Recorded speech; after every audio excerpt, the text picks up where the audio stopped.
In the early morning of April 16th, Kyoto police arrested the stepfather of an 11-year-old boy who had been missing for weeks. 3 days earlier, on April 13th, the boy's body had been found after a search that lasted more than 3 weeks and involved over 1,000 people. According to investigative sources, an analysis of the stepfather's smartphone showed a search history related to ways to dispose of a body around March 23rd.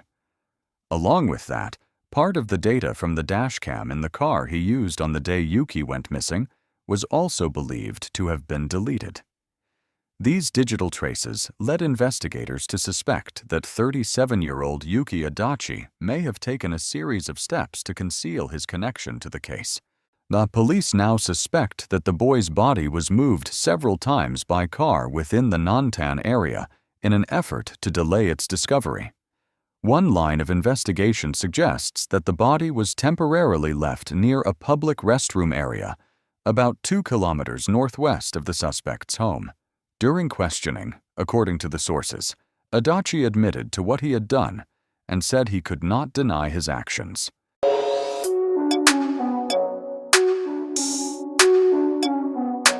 At around 8 o'clock on the morning of March 23rd, 11-year-old Yuki Adachi, a student at Sonobe Elementary School, was driven to school by his stepfather to attend a graduation ceremony. After roll call, teachers realized that Yuki was absent. Even so, the school did not contact the family until nearly 3 hours later.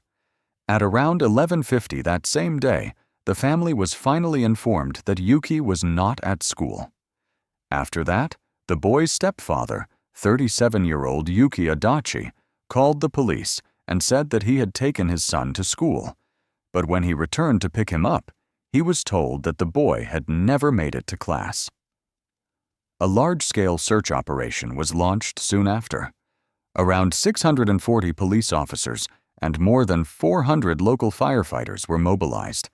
That some teams used boats and drones to search reservoirs and irrigation canals, while others combed through the entire Sonobe area on foot. Police also gathered information from around 230 local residents.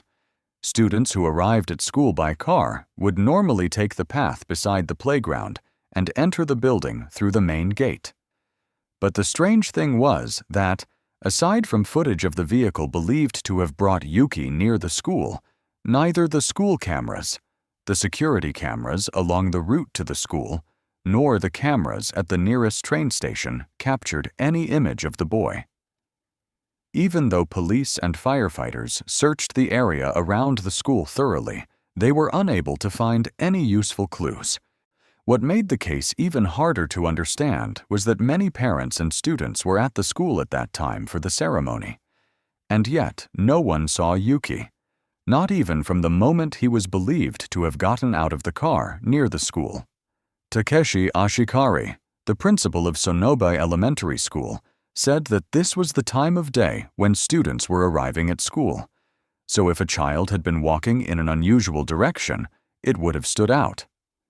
In a small community where people know one another, the fact that no one saw Yuki at all was especially difficult to explain. Police also said publicly that they had confirmed Adachi's vehicle had come close to the school, but they did not state with certainty that Yuki was still in the car at that time.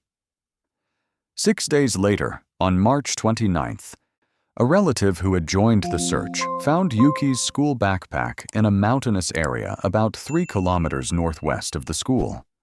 What stood out was that firefighters and volunteers had already searched that area earlier and found nothing. Because the backpack showed no significant dirt or damage, police suspected that it had been discarded after Yuki went missing. Local residents said it was a road that even people from the area rarely used. It was not a place where a child should be alone, especially at night, when the area became pitch dark and almost no one passed through. After that discovery, police expanded the search in the mountain area where the backpack had been found, while also checking nearby ponds and the area around Adachi's home. Even so, they still found no trace of Yuki. At one point, the investigation appeared to have stalled. The turning point did not come until the second week of April, when police began focusing their search on specific locations based on routes extracted from apps on the stepfather's phone, the man known to have been the last person with Yuki. According to investigators, there was no record showing that Yuki had taken a train or a bus after he disappeared. He also did not appear on any nearby security cameras. Police then analyzed dashcam data from the stepfather's vehicle beginning on March 23rd. The data showed that his car had in fact driven near the school that morning. However, part of the footage recorded afterward was believed to be missing. The dashcam appeared to record only the outside of the vehicle, not the inside. Yuki also did not appear in any of the remaining footage. But as they narrowed the search along the suspected route, police found a pair of black shoes similar to the kind Yuki usually wore on a mountain trail. A local resident said that children normally did not go there. The area was even blocked off by a gate to keep cars out. So if the shoes really belonged to Yuki, it would be an especially serious discovery. By April 13th, the body of a boy was found in a wooded area about 2 kilometers southwest of the elementary school and about 4 kilometers from where the shoes had been discovered. The scene was remote, surrounded by fields and mountains, with almost no streetlights nearby. Once night fell, the entire area would be swallowed in darkness. The road leading into the woods began as a paved path, then turned into a narrow trail that ran deeper inside. There were also bare patches on the ground where no grass was growing, suggesting that vehicles may have entered the area before. The body was found deep in the woods, lying on its back, wearing a sweatshirt and beige pants, but without shoes. The clothing matched what Yuki had been wearing when he was last seen. According to police, the condition of the body suggested that a considerable amount of time had passed since the boy died. A man who lived near the scene said he had gone into the area to gather wild plants just 2 days before the body was found, but he did not notice any strange smell or anything unusual. He also said that his father had walked the dog around that same area twice on the day the body was discovered, and had not noticed anything suspicious either.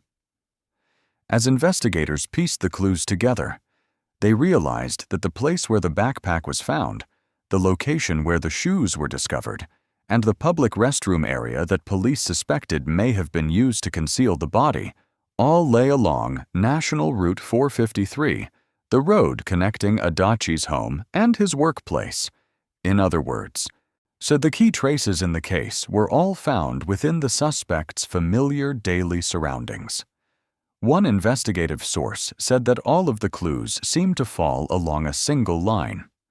Local residents also said that, based on their knowledge of the area, it would have been very unlikely for a child without shoes to walk between those locations. The autopsy found no obvious injuries, and Yuki's clothing showed no major damage. As of now, the official cause of death has not been publicly released. Even so, forensic findings suggest that the boy's death happened at about the same time he was first reported missing. By the morning of April 15th, after confirming that the body was Yuki's, police searched the family home and arrested the boy's stepfather on suspicion of abandoning the body. During questioning, the man was reportedly said to have confessed that he strangled the boy to death. According to the current direction of the investigation, after passing through the area near the school, he may have moved to another location where the fatal act took place. From the beginning, Adachi was seen as the person holding the most important information about Yuki's disappearance. He said he had dropped the boy off at a parking area near the school. But from that parking lot to the school, there was only one main path, and the cameras along that route did not capture any image of Yuki. Not only that, but no one saw the boy on the downhill stretch leading away from the parking lot, where a teacher had been standing and watching that day. In other words, Along every route Yuki was most likely to have taken, there was no sign at all that he had ever been there. Because of that, Adachi's explanation became more suspicious over time. As police compared his account with the camera footage and the actual conditions at the scene, the gaps in his original story began to stand out more clearly. A few days later, Adachi's home was searched. Footage from that day showed police examining his vehicle closely, from the driver's seat and front passenger seat to the back seats. At the same time, as investigators continued working the case, the media also began looking into Adachi's background through interviews with former classmates and people who had known him. Many said they simply could not believe it. When he was in school, Adachi was remembered as quiet, serious, and someone who had once served as student council president. Some said he was the kind of person who listened to others, respected their opinions, and was not known for losing his temper or spiraling out of control. Some people also remembered Adachi as someone who cared deeply about his family. So one person said he was very devoted to his grandmother and had even skipped club activities to go home and be with her. That was why, when they heard he had been arrested, many said they could not believe something like this had happened. According to people who knew him, after graduating from high school, Adachi went to work for an electrical equipment company in a neighboring town.